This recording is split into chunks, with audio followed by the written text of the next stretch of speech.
From the bustling trading floors of Wall Street to the vibrant exchanges of Asian stock markets, WION breaks it down for you to make sense of what's happening, as we reveal the key factors behind events, strategic battles, and the game-changing business decisions that shape the world. We bring you all of this and more on World Business Watch. To bring the benefits of the Subhash Chandra Show to your educational institution, teachers and students, send an invitation to Juhi Jha at juhi@such.org.in.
Hello and a very warm welcome. You're watching Gravitas with me, Raisha Sehgal.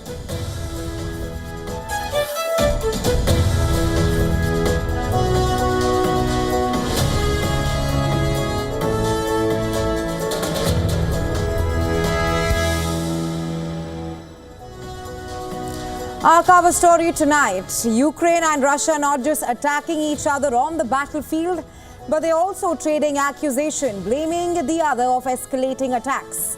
Ukraine is also now allowed to strike deep inside Russia, with the front lines shifting and rhetoric heating up. What are the real chances of peace? And is diplomacy now a distant dream? Also on the show, we will tell you about how Chinese debt trap has suffocated poorest of the poorest nation. A total of 75 countries now owe a staggering $22 billion to China. And finally, weeks after India conducted its precision military strikes on Pakistan terror hubs, Pakistan Prime Minister Shehbaz Sharif has now extended an olive branch to India. But going by past experiences, there is a stark difference in what Pakistan says and does. All that and a lot more lined up for you on Gravitas. Let's get you started.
Russia and Ukraine are both trading accusations, each blaming the other for escalating attacks.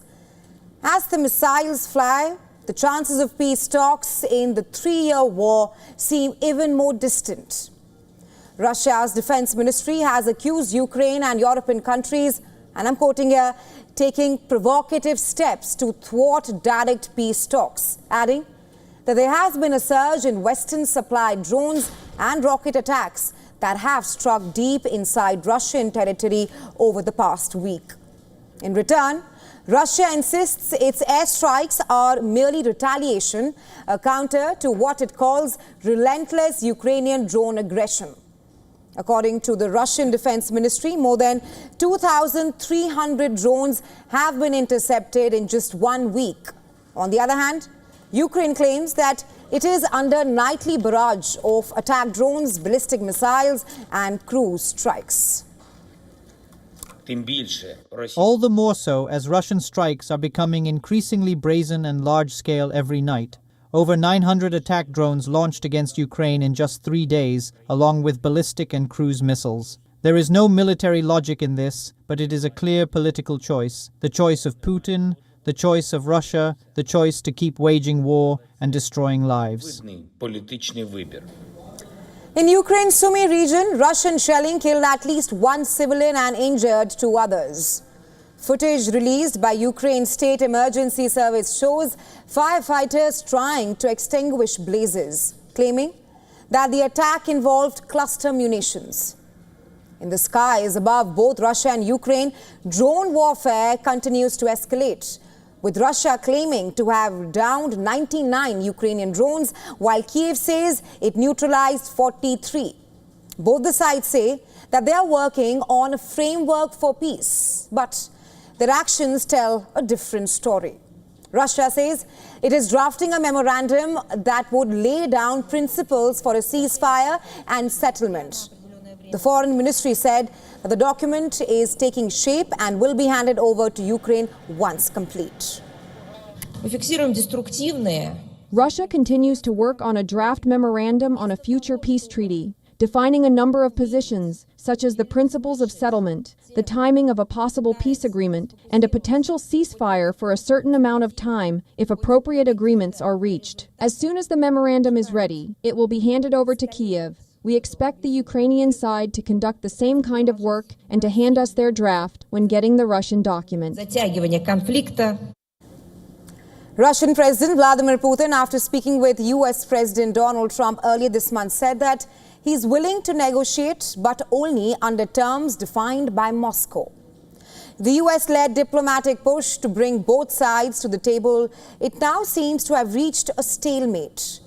And frustration is also growing in Washington, D.C., where Trump on his Truth Social account said he has always had a very good relationship with Putin, but claimed in his word that Putin has gone absolutely crazy. Yesterday, German Chancellor Friedrich Merz announced that Germany and its allies have lifted restrictions on how Ukraine can use Western weapons. That in effect means that Kiev is now free to strike targets inside Russia, a move that could perhaps pave the way for Germany to deliver its long-range Taurus cruise missiles, capable of striking over 500 kilometers with devastating accuracy. Ukraine could now hit Russian logistics hubs, command centers, and supply lines far from the front. And that, in turn, is likely to prompt an even fiercer Russian response. So where does that leave diplomacy? The short answer to that is nowhere. Both Russia and Ukraine say that they want peace. Both are working on their own versions of how to get there. But in practice, both appear to be lighting fires under the negotiating table. Mutual accusations, increasing attacks, and rising global involvement, all of this, it is now pushing the hope for talks further into the distance. Whatever chance remains for meaningful dialogue seems even more distant now. And with each side blaming the other, peace seems to slip further out of reach.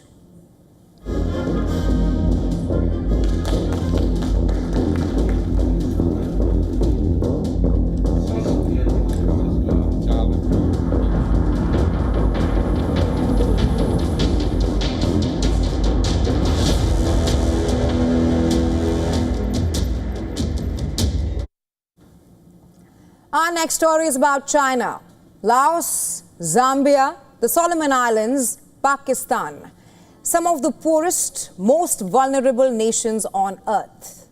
Once desperate for investment, they are now trapped under billions of dollars in debt to China, all thanks to China's ambitious Belt and Road Initiative. Now, all these countries signed on to BRI, which was sold to them as a lifeline for infrastructure and growth.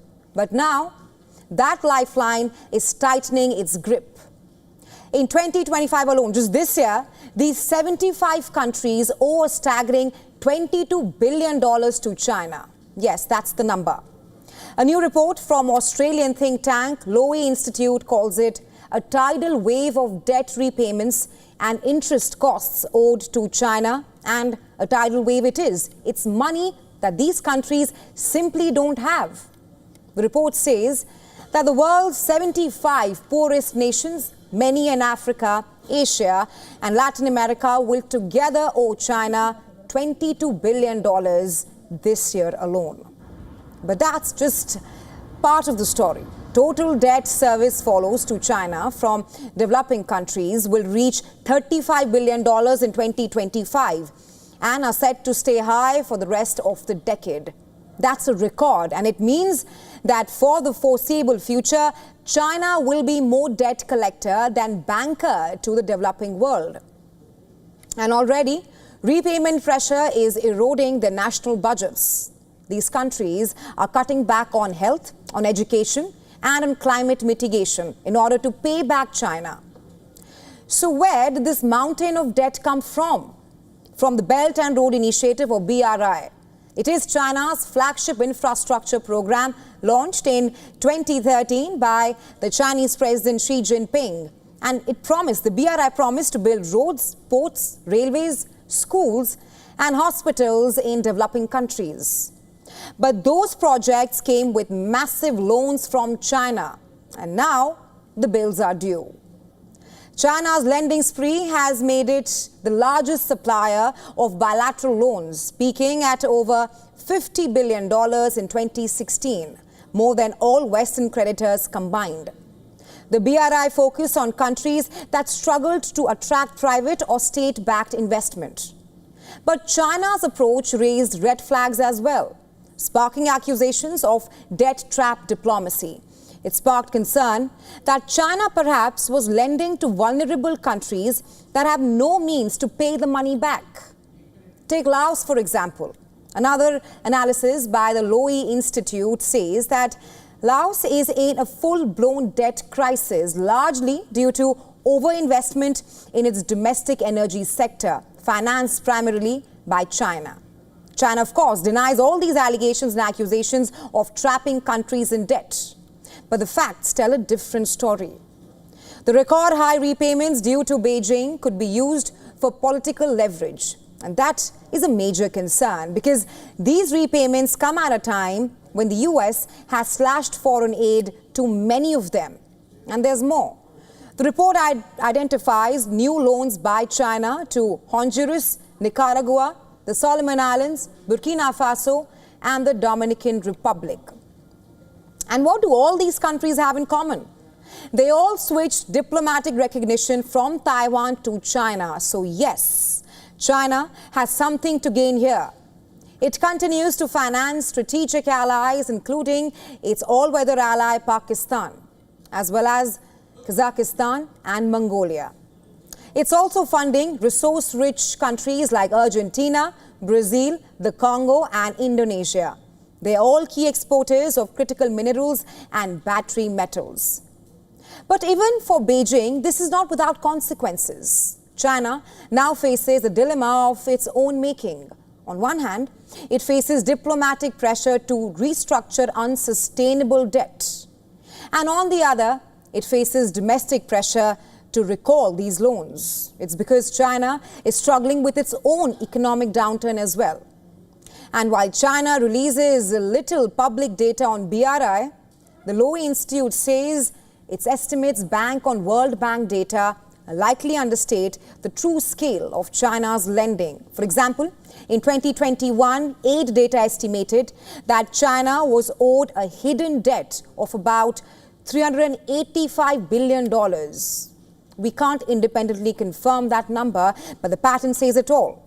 That is the real story behind China's Belt and Road juggernaut.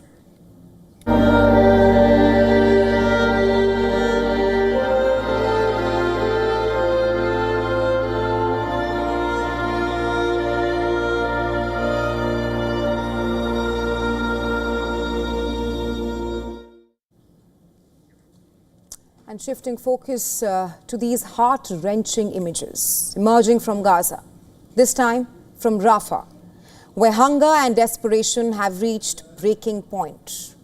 Thousands of Palestinians desperate for food are seen swarming an aid distribution center in southern Gaza.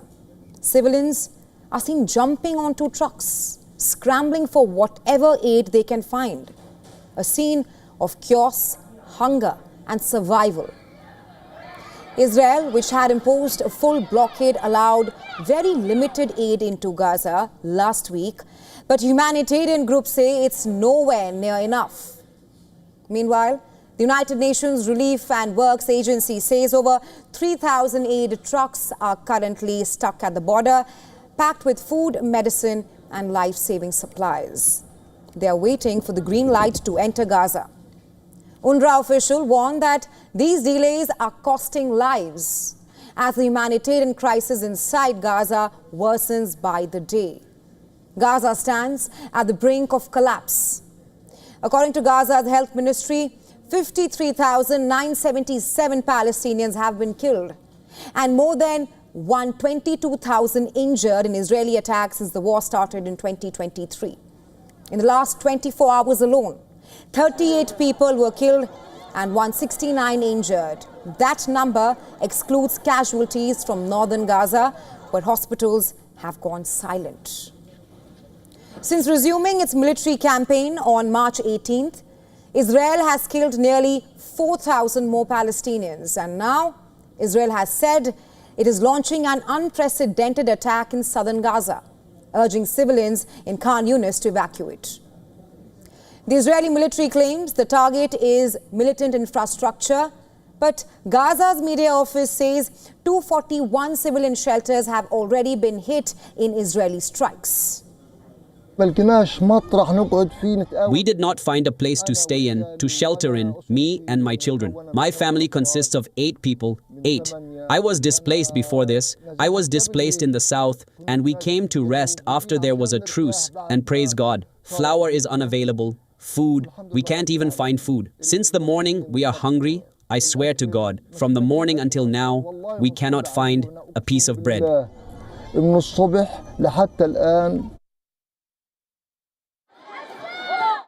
On Tuesday, the Gaza Humanitarian Foundation, which is an Israeli-backed logistics group, said that the lorry loads of food have been delivered to secure sites in Gaza. However, the UN told a press briefing in Geneva that they were unaware of whether any aid had actually been distributed in Gaza.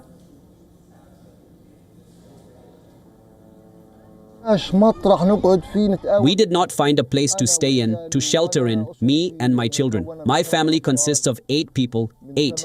I was displaced before this. I was displaced in the south, and we came to rest after there was a truce, and praise God. Flour is unavailable. Food, we can't even find food. Since the morning, we are hungry. I swear to God, from the morning until now, we cannot find a piece of bread.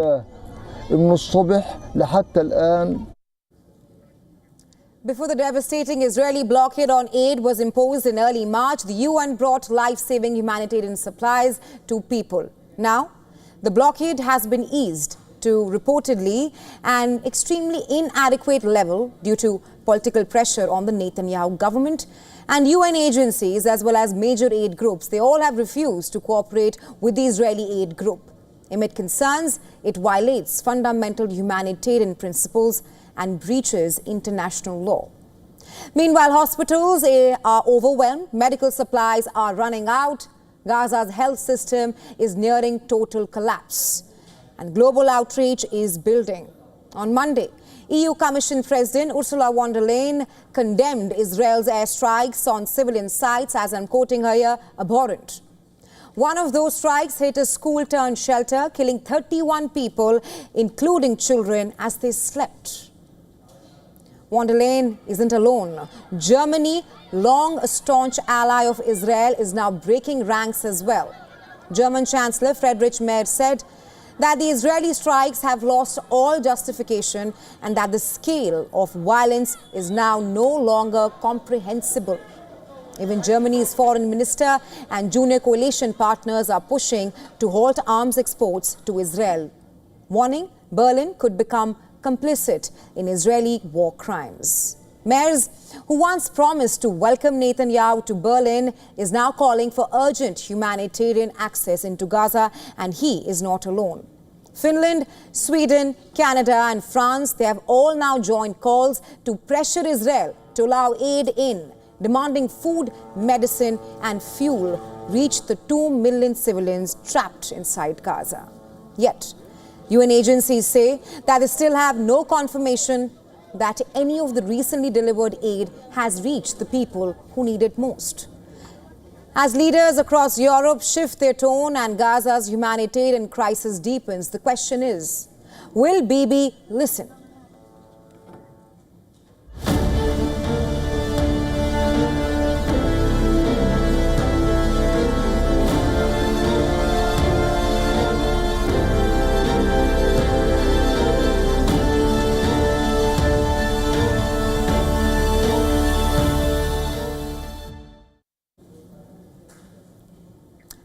In other news, weeks after India conducted precision military strikes on Pakistan's terror hubs in response to the Pahalgam terror attack, Pakistan cries talks again.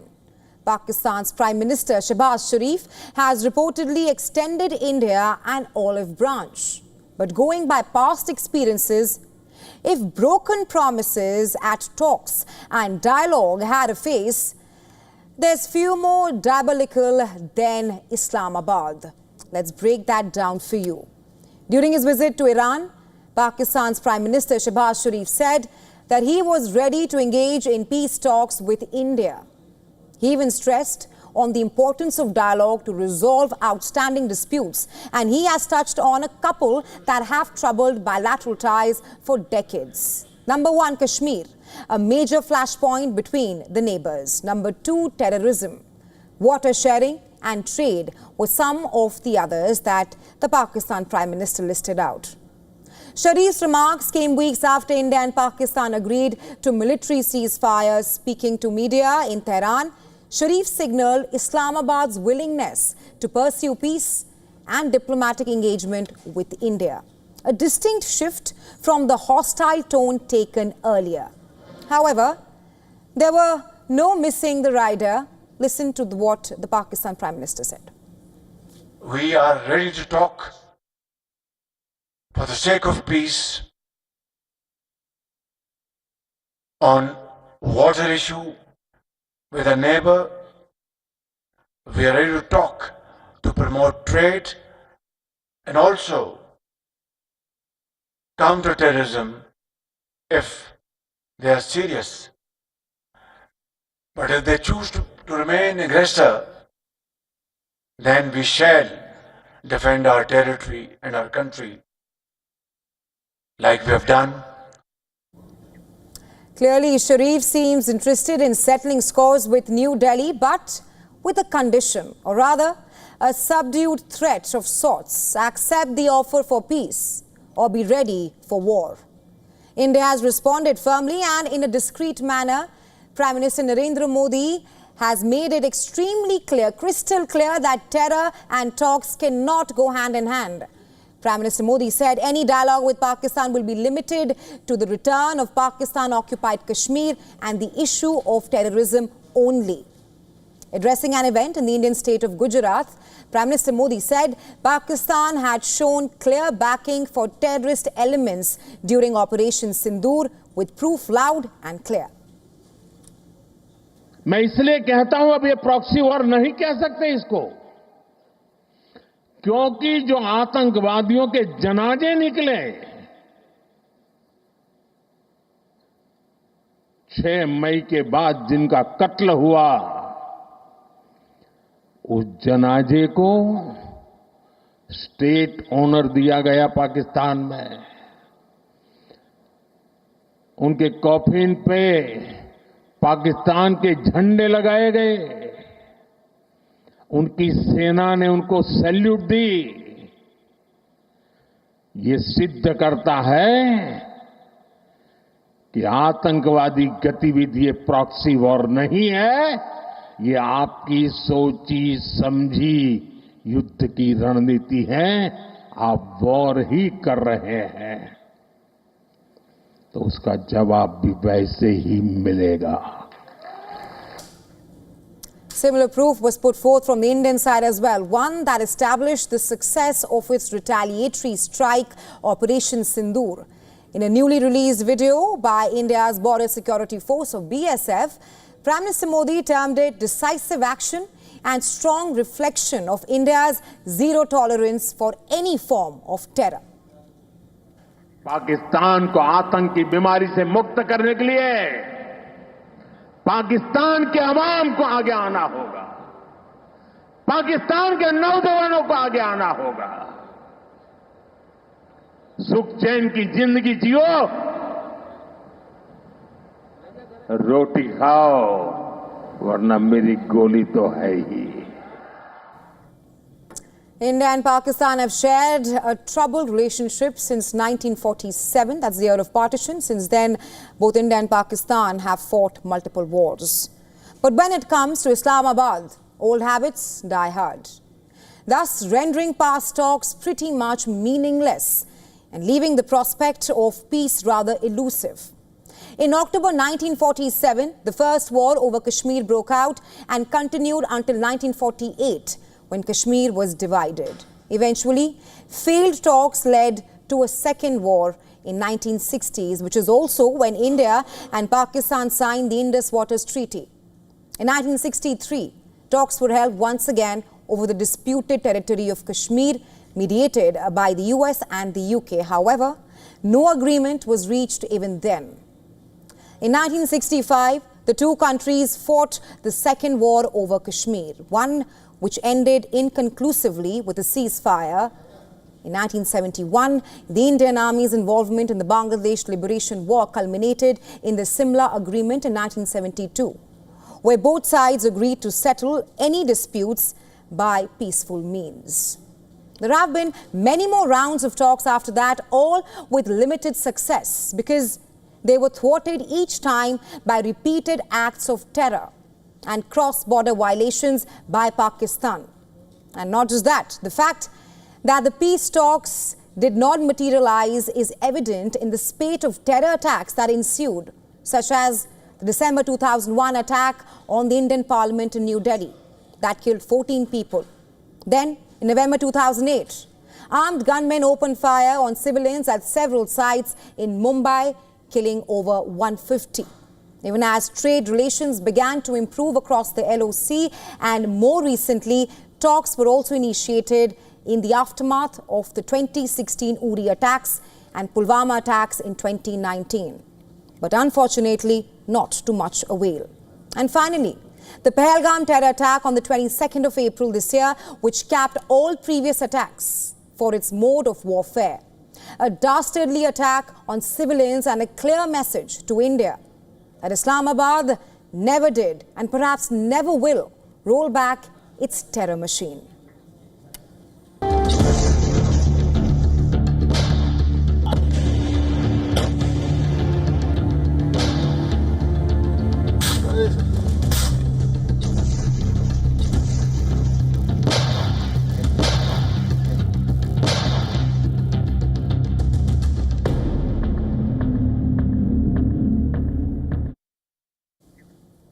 A powerful video released today on Operation Sindoor captures the precision, grit and unmatched courage of the Border Security Force, with women warriors leading from the front. Never before seen footage shows Indian forces launching decisive strikes against terror infrastructure deep inside Pakistani territory.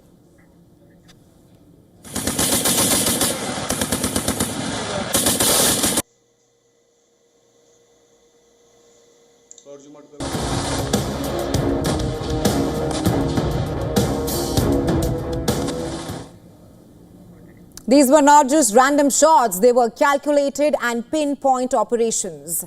Pakistani terror elements can be seen fleeing for cover as India hit their hideouts and hubs with relentless accuracy.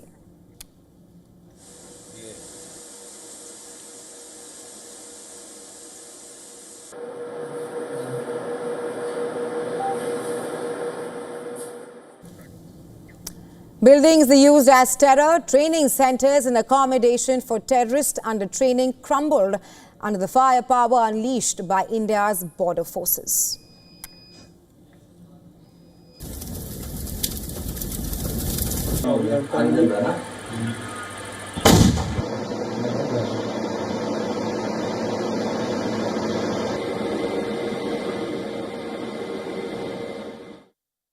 In our area, the first major attack happened in the Samba area. We detected the movement of a group of 30-40 Pakistani terrorists and accordingly carried out a preemptive strike, leading to massive losses at their end. These strikes weren't limited to a single region. The BSF destroyed multiple terror launch pads in Akhnur, Samba and Arispura sectors. Launch pads in Loni, Mastapur and Chabra were also targeted. BSF officials said that nearly 72 terror centers, included 47 near the border, were targeted, damaged and destroyed in this operation. According to BSF DIG SS Mand, the Samba region was one of the terror hubs targeted as a preemptive move. I was commanding the company during Operation Sindoor that was deployed on the international border. Our responsibility was to keep the international border protected, stop any kind of infiltration, and give Pakistan a strong response. But here's the most inspiring part. This mission wasn't led by men alone. The BSF's women personnel manned the front lines, commanded posts, and pulled the trigger when it mattered most. And this isn't about gender equality. It is rather an example of sheer capability. Operation Sindoor isn't just a success story of military might. It is a testament to India's evolving battlefield, one where women are not just playing supporting roles but key players in national defense, with women warriors leading the charge. Let's now tell you what else is lined up for you on the show tonight. We will tell you how India's skies are about to change forever with the Advanced Medium Combat Aircraft, also known as AMCA, which is India's ultimate symbol of defense revolution.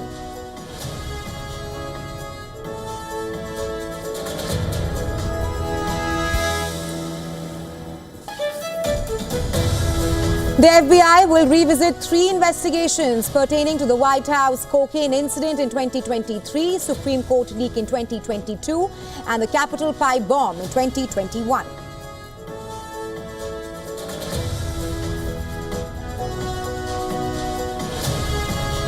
And finally, we will tell you how militia groups are defining modern warfare in a new and perhaps murkier manner.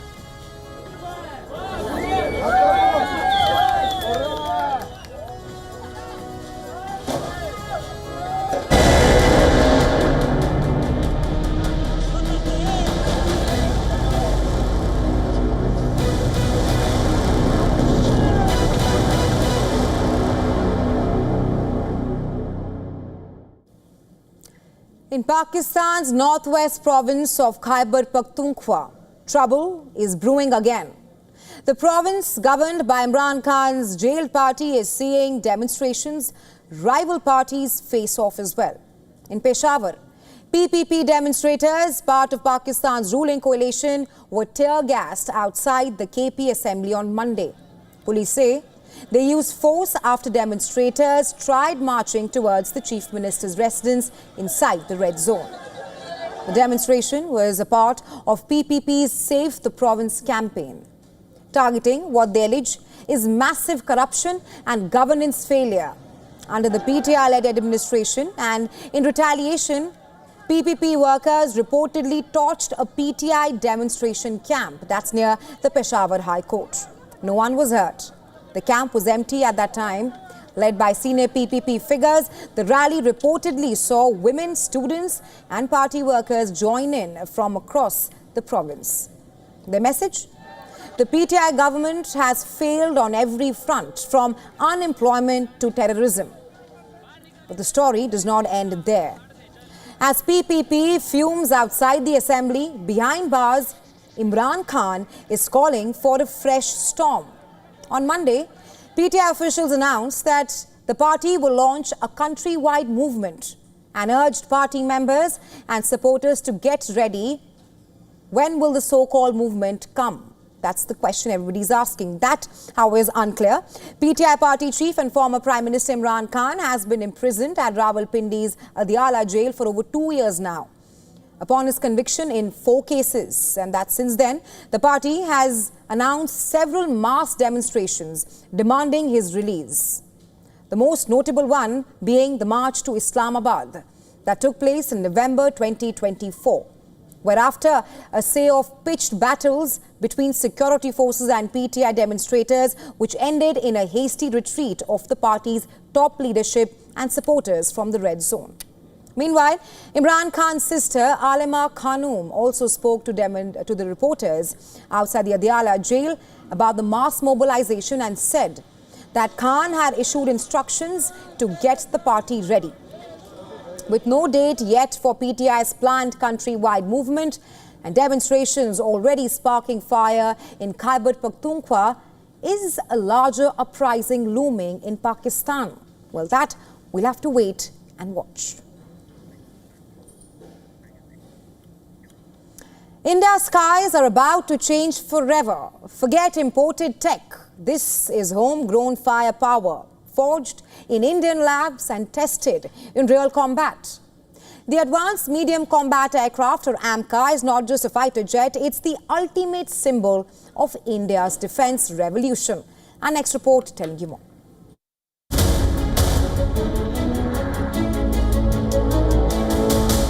India's 5.5 generation fighter isn't just a leap forward, it's a declaration. No more dependence on foreign jets, no more waiting for hand-me-downs. The AMCA is powered by the same indigenous innovation that stunned the world during Operation Sindoor. BrahMos, the supersonic missile that shredded enemy air defenses.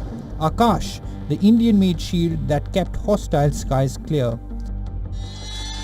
These aren't just weapons, they are proof that Indian technology can dominate the modern battlefield. Now similar spirit drives the AMCA, designed and built by Indian minds.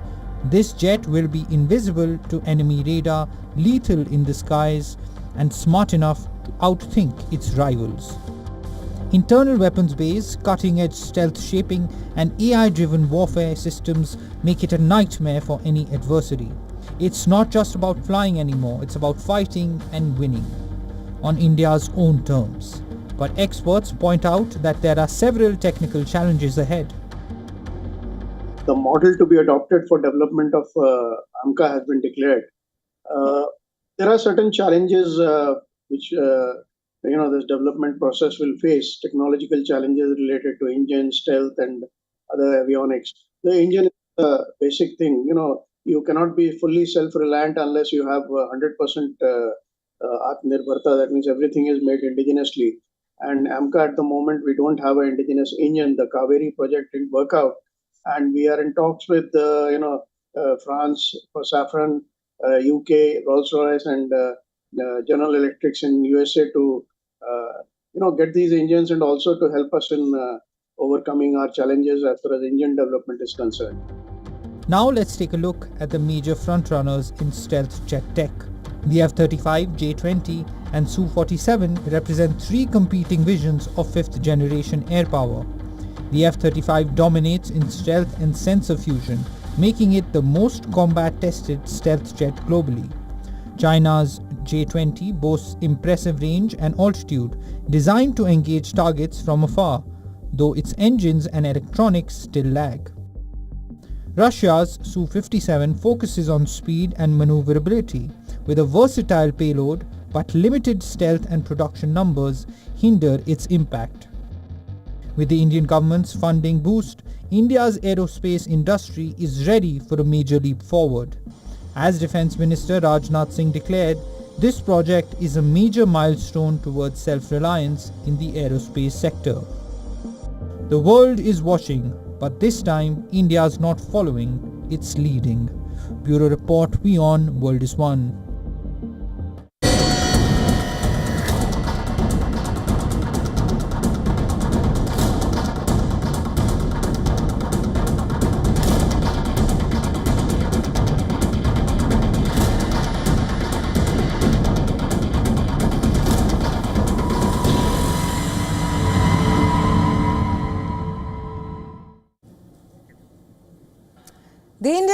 is moving ahead with plans to build 12 specialized warships designed specifically to identify and neutralize underwater mines.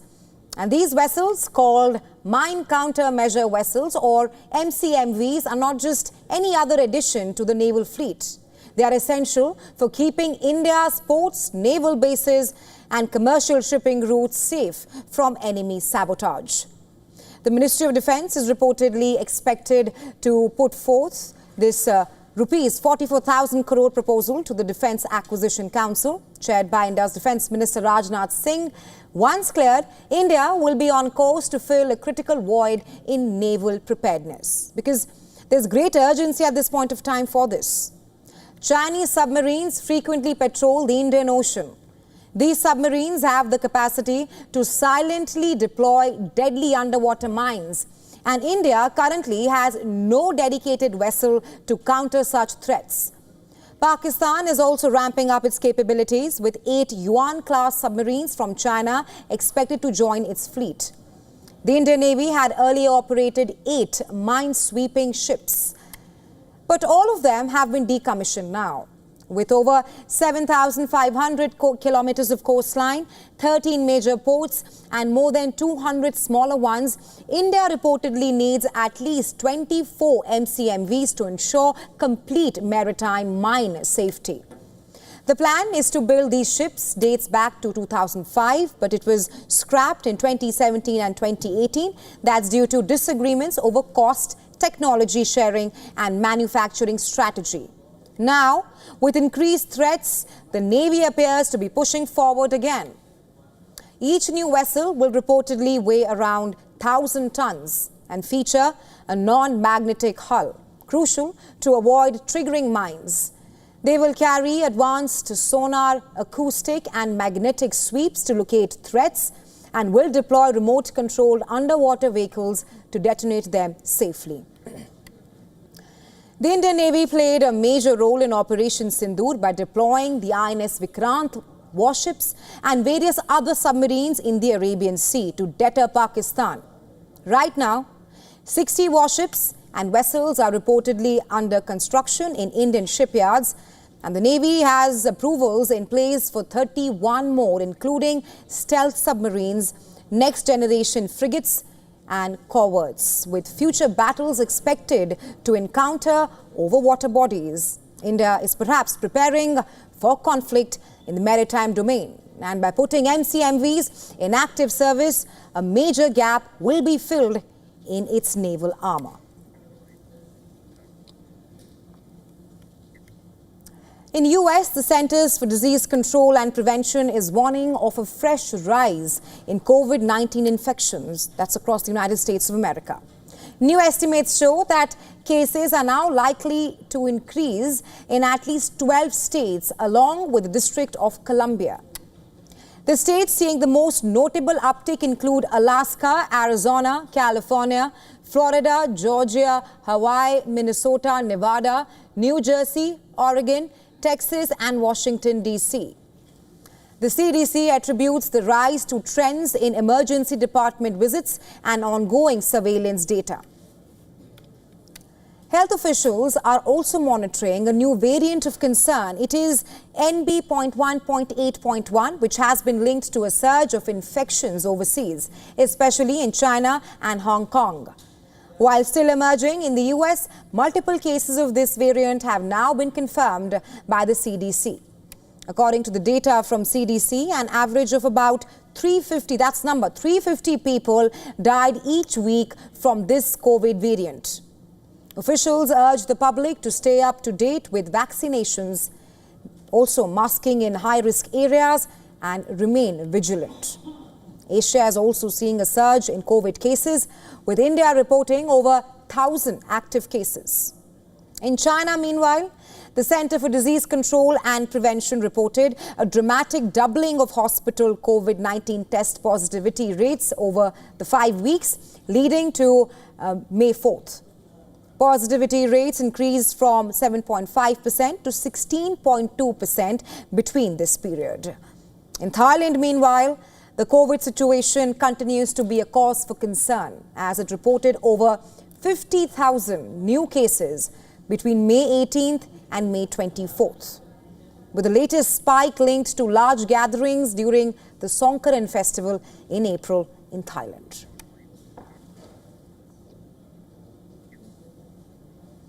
The Federal Bureau of Investigation has announced the reopening and intensification of investigations into two high-profile cases that have captured national attention.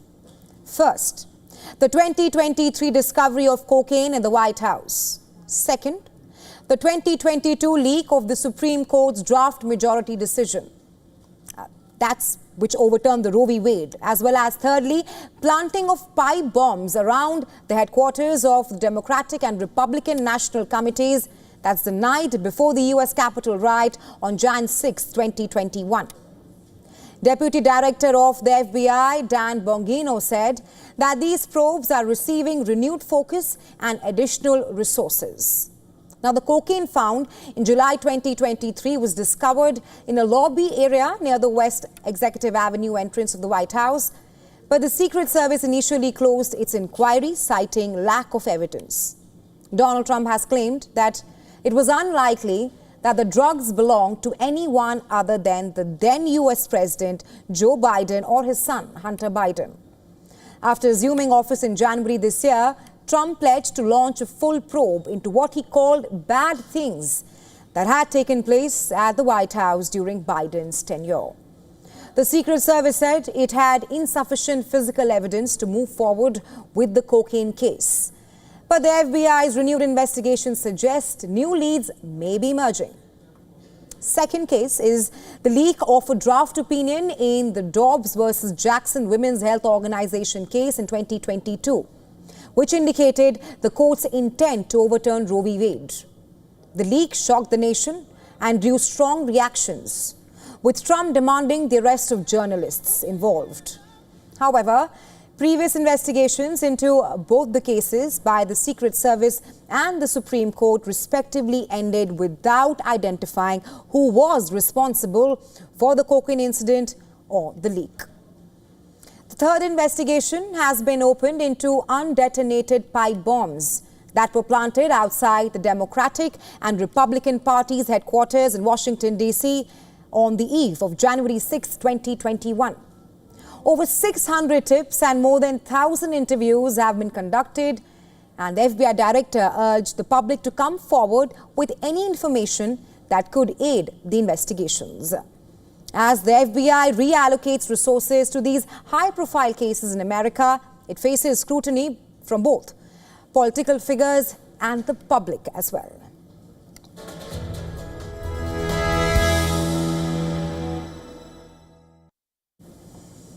On Gravitas Deep Dive today, we take a closer look at a growing trend in global conflict, one that is reshaping how wars are fought. In an age of military companies and decentralized power, militia groups are no longer just irregular fighters. They're now becoming rentable armies, offering their service to governments around the world.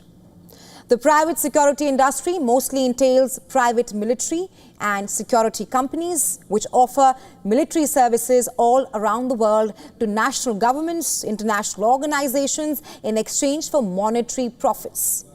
Many also provide essential services like transporting troops, maintaining equipment, or training local forces.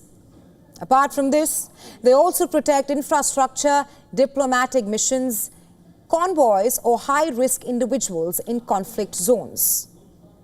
Now, factors contributing to the growth of private military and security companies vary by region and also by state. But they mostly fit with cost efficiency calculations. That's where the sector provides skills and services that states do not possess. But what is driving this, and why are we telling you about this story today? Well, according to Stockholm International Peace Research Institute, or SIPRI, the number of personnel deployed to multilateral peace operations fell by more than 40%. That's between 2014 and 2024. That is primarily due to geopolitical tensions and funding shortfalls. which are now putting growing pressures on multilateral peace operations around the globe. And according to the think tank, if this trend continues and if cooperation on peace operations in the UN Security Council does not improve, then the states are likely to turn away from UN-backed multilateral approaches and try to manage conflicts in other ways. In recent years, several states affected by conflict have sought more militarized options to multilateral peace operations, including the deployment of ad hoc military forces and of private militias. Case in point, the Wagner Group, a Russian private military company deployed in combat roles in Libya, Syria and Ukraine. In Mali, the Wagner Group was deployed to support the government in its fight against Islamist extremists. In Ukraine, the Wagner Group emerged as Russia's fighting force. Apart from this, the private military and security company sector has grown in Africa as well. Both local and foreign companies operate in this sector, undertaking tasks like protecting nationals and supporting the operations of local armed forces. And also, to name some, Russia and Chinese companies are among the most active in Africa.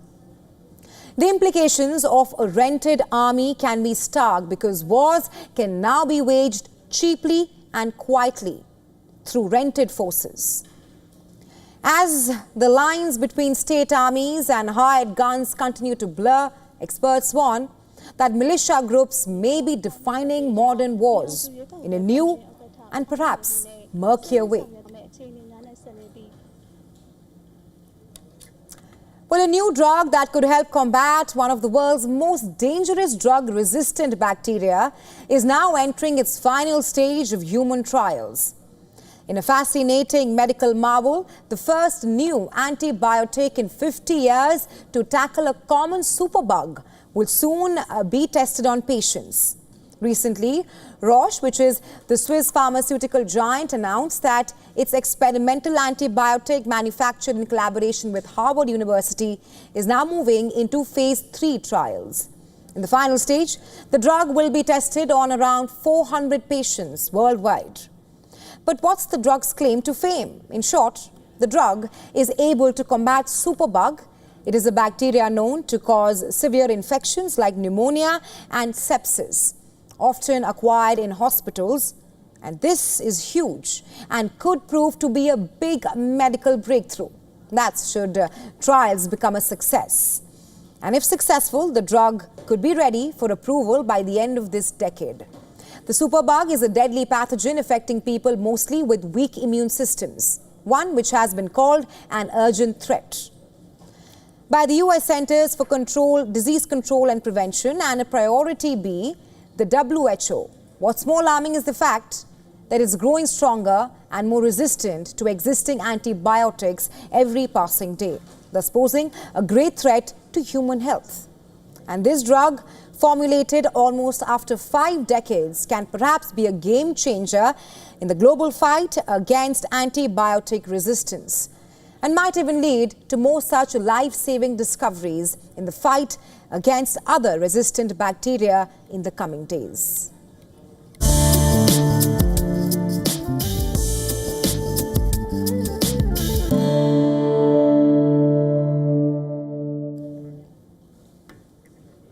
The Odisha government has decided to secure trademark rights for certain words and logos associated with the iconic Jagannath Mandir.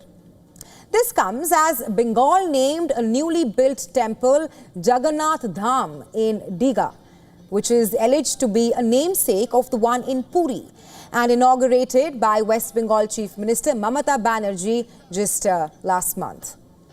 While the final list of words is yet to be finalized, terms like Shri Jagannath Dham, Shri Mandir, Mahaprasad, Nilachal, Dham in association with the shrine, all these words would reportedly be patented. As per the temple authorities, the decision to trademark comes amid the need to protect the cultural, religious and spiritual identity of the Puri temple, as well as to safeguard the sentiment of millions of devotees. The temple attracts on a regular basis The Odisha government has also argued that the term Jagannath Dham could only be exclusively used to refer to the Puri temple, one of India's 4 sacred dhams. The Odisha Chief Minister also wrote a letter to his Bengal counterpart urging the same.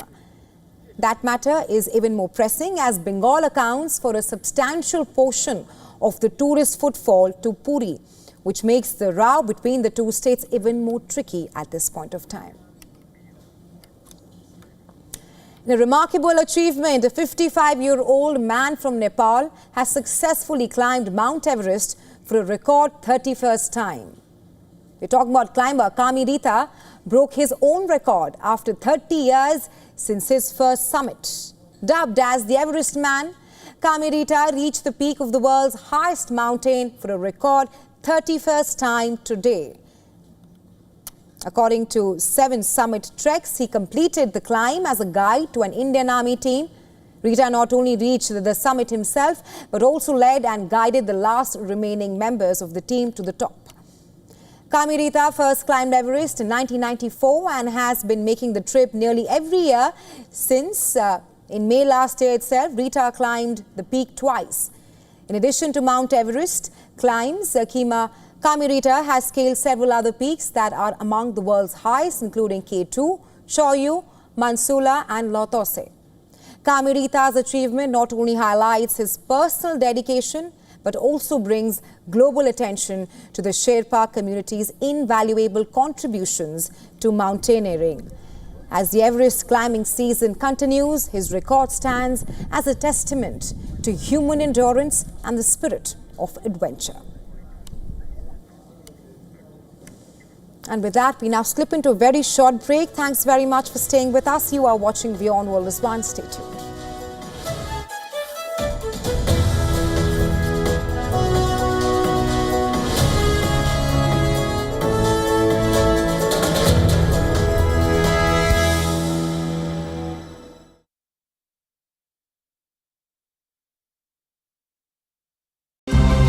To bring the benefits of the Subhash Chandra Show to your educational institution, teachers and students, send an invitation to Juhi Jha at juhi@such.org.in. From the bustling trading floors of Wall Street to the vibrant exchanges of Asian stock markets, WION breaks it down for you to make sense of what's happening. As we reveal the key factors behind events, strategic battles, and the game-changing business decisions that shape the world. We bring you all of this and more on World Business Watch. WION, India's global voice, the channel that brings you the biggest stories from across the world through India's lens. Now available in more than 190 countries worldwide, because we believe that the world is one. Watch us in Africa, Europe, USA and Canada, South America, Asia Pacific, Middle East and North African regions. Also available on these digital platforms across the world. WION, World is One. The Earth is sending distress signals. Wildfires, droughts, and melting glaciers. Can we reverse the damage? Explore the harrowing effects of climate change. It's a wake-up call. Global emergency. Climate Tracker on WION World is One. To bring the benefits of the Subhash Chandra Show to your educational institution, teachers and students, send an invitation to Juhi Jha at juhi@such.org.in.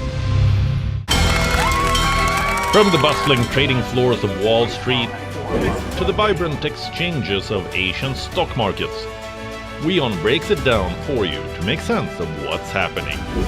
As we reveal the key factors behind events, strategic battles, and the game-changing business decisions that shape the world. We bring you all of this and more on World Business Watch. WION, India's global voice, the channel that brings you the biggest stories from across the world through India's lens. Now available in more than 190 countries worldwide. Because we believe that the world is one. Watch us in Africa, Europe, USA and Canada, South America, Asia Pacific, Middle East and North African regions. Also available on these digital platforms across the world. WION, World is One. To bring the benefits of the Subhash Chandra Show to your educational institution, teachers and students, send an invitation to Juhi Jha at juhi@such.org.in.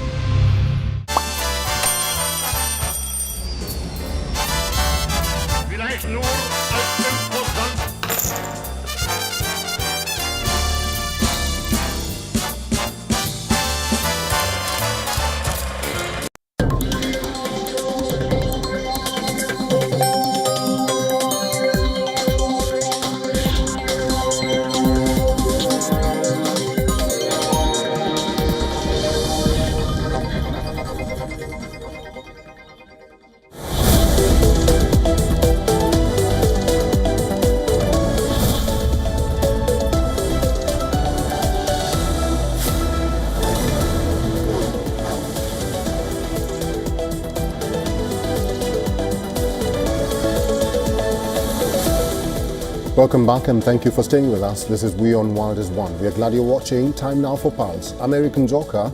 Let's begin with the headlines.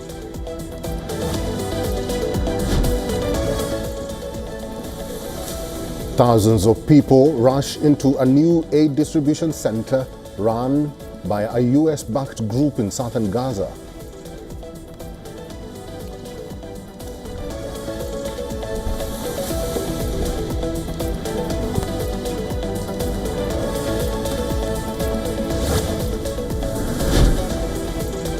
US President Donald Trump warns Vladimir Putin that he is playing with fire, launching a fresh broadside at his Russian counterpart over stalled Ukraine peace efforts.